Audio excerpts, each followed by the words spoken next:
रुपए लगा के इतने रुपए अर्न करना चाहते हो, यानी कि 1,40,19,641 रुपए अर्न करना चाहते हो, वाई नॉट, कौन नहीं करना चाहेगा। लेकिन क्या ऐसा कर पाना पॉसिबल है? तो दोस्तों आंसर है यस। आप इतने रुपए सच में कमा सकते हो, और वो भी बस 2,000 रुपए की छोटी शुरुआत करके।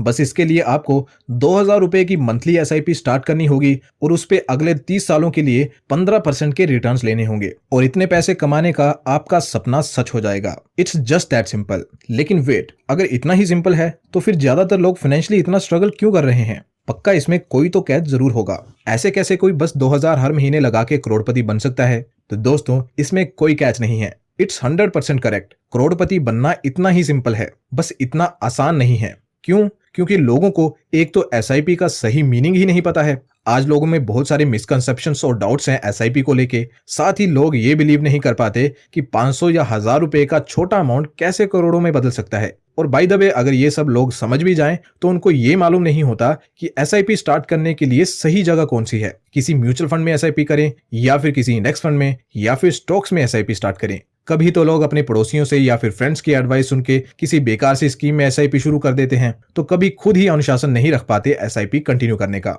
तो दोस्तों आपकी इन सभी समस्याओं का समाधान है ये वीडियो। आज की इस खास वीडियो में हम डिटेल से पूरी बारीकी से एसआईपी को समझेंगे, इससे जुड़े सभी डाउट्स को क्लियर करेंगे और सीखेंगे कि हम कैसे ज्यादा से ज्यादा रिटर्न्स ले सकते हैं अपनी एसआईपी इन्वेस्टमेंट पे। और दोस्तों आज मैं आपको एसआईपी करने का एक ऐसा तरीका बताऊंगा कि जैसा शायद ही पहले आपको किसी ने बताया हो। ये एक ऐसा सिस्टम है जिससे आपको अपनी इन्वेस्टमेंट पे दो तरह से रिटर्न्स मिलेंगे। यानी कि जैसे आमतौर पर हमें किसी म्यूचुअल फंड में इन्वेस्ट करने पे एक ही तरह से रिटर्न्स मिलते हैं जब म्यूचुअल फंड्स की एनएवी इंक्रीज होती है, लेकिन इस तरीके से आपको दो तरह के रिटर्न्स मिलेंगे, यानी कि आपका दो तरफा फायदा होगा, जिसे कि हम जल्दी ही आगे डिस्कस करेंगे। और एक इंपॉर्टेंट बात यह भी कि इस वीडियो में मैं आज आपको अपनी फेवरेट कंपनी एप्पल के शेयर्स गिफ्ट करूंगा, और इस गिफ्ट को आप कैसे पा सकते हो मैं वीडियो में कहीं भी बता सकता हूं, इसलिए वीडियो को पूरा देखना, स्किप मत करना। तो दोस्तों अब हम सबसे पहले एसआईपी को डिटेल से समझेंगे और कैसे इसमें नॉर्मल इन्वेस्टमेंट यानी लमसम इन्वेस्टमेंट से ज्यादा रिटर्न्स मिलते हैं ये भी देखेंगे। और ये सब हम एज ऑलवेज एग्जांपल्स के थ्रू समझेंगे, जिससे कि आप इजीली सब कुछ समझ पाओ। तो दोस्तों मान लो कि एक गेहूं का व्यापारी है। तो जैसे कि आप जानते ही हो कि एक व्यापारी का क्या काम होता है, सस्ते दाम पर किसानों से गेहूं खरीदना और फिर उसे एयर टाइट कमरे में स्टोर करके रखना तब तक जब तक कि उसका दाम बढ़ ना जाए, यानी कि सस्ता खरीदना और महंगा बेचना। यही करता है एक व्यापारी। तो अब मान लो कि यही व्यापारी एक दिन गांव में जाता है और ऐलान करता है कि सभी किसान भाई जितना भी अनाज है वो कलेक्ट करके तो किसी एक दिन मेरे घर पे दे जाना। तो सभी किसान एक दिन तय करते हैं और सारा का सारा गेहूं उसे एक पर्टिकुलर दिन में व्यापारी के घर पहुंचा देते हैं। व्यापारी उस दिन के गेहूं के प्रति किलो दाम के हिसाब से सभी किसानों को पेमेंट कर देता है। मान के चलते हैं कि 10 रुपए प्रति किलो उसने गेहूं उठाया किसानों से। अब आगे व्यापारी वही प्रोसेस करेगा, अनाज को स्टोर करके रखेगा और उसके दाम बढ़ने का वेट करेगा। मान के चलते हैं कि वो 6 महीने तक वेट करता है दाम बढ़ने का, और 6 महीने बाद 12 रुपए प्रति किलो के भाव पे अनाज को बेच देता है, जिससे कि उसे 2 रुपए प्रति किलो का प्रॉफिट होता है।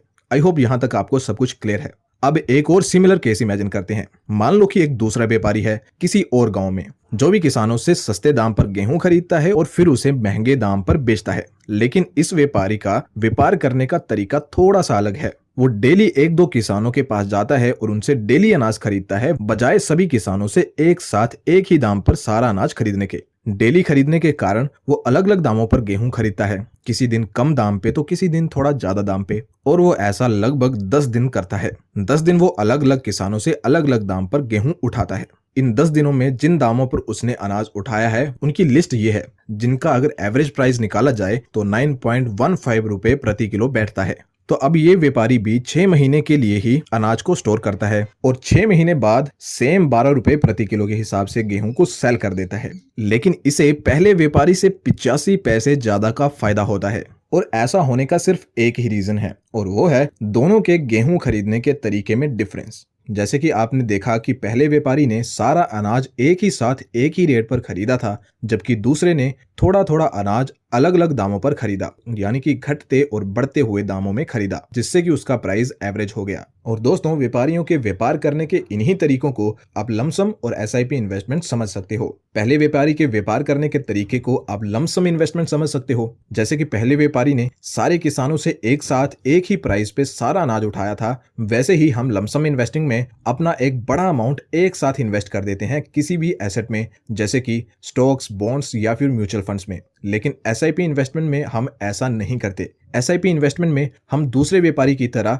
थोड़ा थोड़ा अमाउंट इन्वेस्ट करते हैं, जिससे कि हमें अलग अलग प्राइसेस पे खरीदने का मौका मिले और हमारा प्राइस एवरेज हो जाए। जैसे कि आपने देखा था दूसरे व्यापारी के केस में कि उसका एवरेज प्राइस कम आया था कंपेयर टू फर्स्ट व्यापारी, और ऐसा हमेशा होता है एसआईपी के केस में। एसआईपी में ऑटोमेटिकली हर तरह की मार्केट में पैसे इन्वेस्ट होते हैं एंड दस इससे हमें ऑलमोस्ट जिस एसेट में हम इन्वेस्ट करते हैं उसके बराबर के रिटर्न्स मिल जाते हैं। इसे और सिंपल बनाने के लिए मैं एक और एग्जांपल लेता हूं।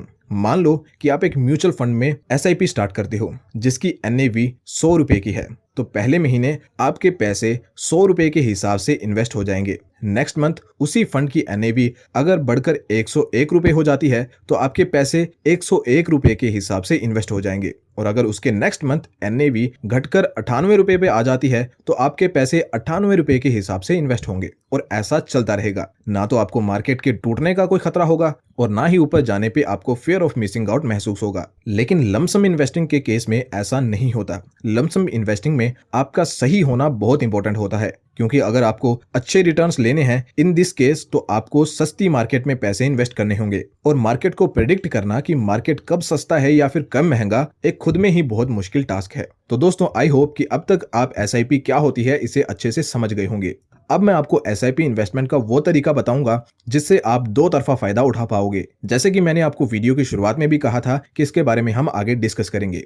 तो दोस्तों, ज्यादातर लोग सोचते हैं कि एसआईपी सिर्फ म्यूचुअल फंड्स या इंडेक्स फंड्स के लिए ही होती है, जो कि कुछ समय पहले के लिए सच भी था। लेकिन आज जब सब कुछ ऑनलाइन हो चुका है तो जो फायदे पहले बड़े बड़े इन्वेस्टर्स को मिलते थे आज आपके और हमारे जैसे आम रिटेल इन्वेस्टर्स भी ले सकते हैं। और ये फायदा है यूएस स्टॉक्स में एसआईपी के जरिए इन्वेस्ट करने का। जी हाँ, गूगल, एप्पल, अमेजोन, नेटफ्लिक्स जैसी कंपनीज जिनके प्रोडक्ट्स और सर्विसेज हम डे टू डे बेसिस पर यूज करते हैं, अब हम इनमें इन्वेस्ट भी कर सकते हैं, इनकी ग्रोथ का भी हिस्सा बन सकते हैं, and that also through SIPs. आप अपने कंफर्ट के हिसाब से एसआईपी का अमाउंट चूज कर सकते हो। जैसे कि अगर आपकी कैपेसिटी है 500 रुपए इन्वेस्ट करने की तो आप इतने से भी शुरू कर सकते हैं। और जो मैं आपको बता रहा था कि एक तरीका है जिससे आप दो तरह के रिटर्न्स ले सकते हो, तो वो यही है, यानी कि यूएस स्टॉक्स में इन्वेस्ट करना। कैसे, आइए समझते हैं। मान लो कि आपने आज से 15 साल पहले एप्पल कंपनी में इन्वेस्ट किया होता, तो एप्पल कंपनी के एक शेयर की कीमत तब थी $4.95, यानी कि मोटा मोटा $5 ही मान लेते हैं। और आज इसका प्राइस हो चुका है $142.92, यानी कि लगभग $143।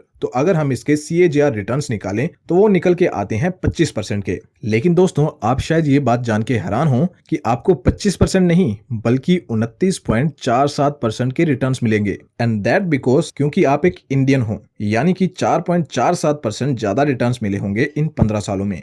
कैसे, आइए डिटेल से समझते हैं। आज से 15 साल पहले यानी 2007 में $1 की कीमत लगभग 41 रुपए के आसपास थी, लेकिन आज $1 की कीमत बढ़कर 79 रुपए हो चुकी है, यानी कि डॉलर एप्रिशिएट हुआ है। या फिर आप ऐसे भी कह सकते हो कि rupee in comparison to dollar depreciate हुआ है। और इस रूपी डेप्रिसिएशन का फायदा भी आपको यूएस स्टॉक्स में इन्वेस्ट करने से मिलता है। डॉलर 4.47% के रेट ऑफ रिटर्न से बढ़ा है पिछले 15 सालों में। दैट इज वाई मैं कह रहा था कि आपको एप्पल कंपनी में इन्वेस्ट करने से एक्स्ट्रा 4.47% का रिटर्न मिलता है, एक इंडियन होने की वजह से। तो दोस्तों, अब ये सब दिमाग में रखते हुए मान लो कि आप यूएस की टॉप कंपनीज का एक पोर्टफोलियो बनाते हो, जैसे कि Amazon, Google, Apple, Tesla, Microsoft, Netflix, Facebook and Adobe जैसे शेयर्स के, जिनके आप पिछले 15 सालों का रिटर्न्स भी देख सकते हो। और अगर इन रिटर्न्स का एवरेज निकाला जाए तो वो निकल के आएगा लगभग 25%। तो मान लो कि अब आप इन कंपनीज में नेक्स्ट 30 सालों के लिए इन्वेस्ट करने का प्लान करते हो और नेक्स्ट 30 इयर्स के लिए अब 25% नहीं बल्कि सिर्फ 12% का रिटर्न ही एक्सपेक्ट करते हो अपने इस पोर्टफोलियो से। और साथ में डॉलर एप्रिसिएशन की वजह से भी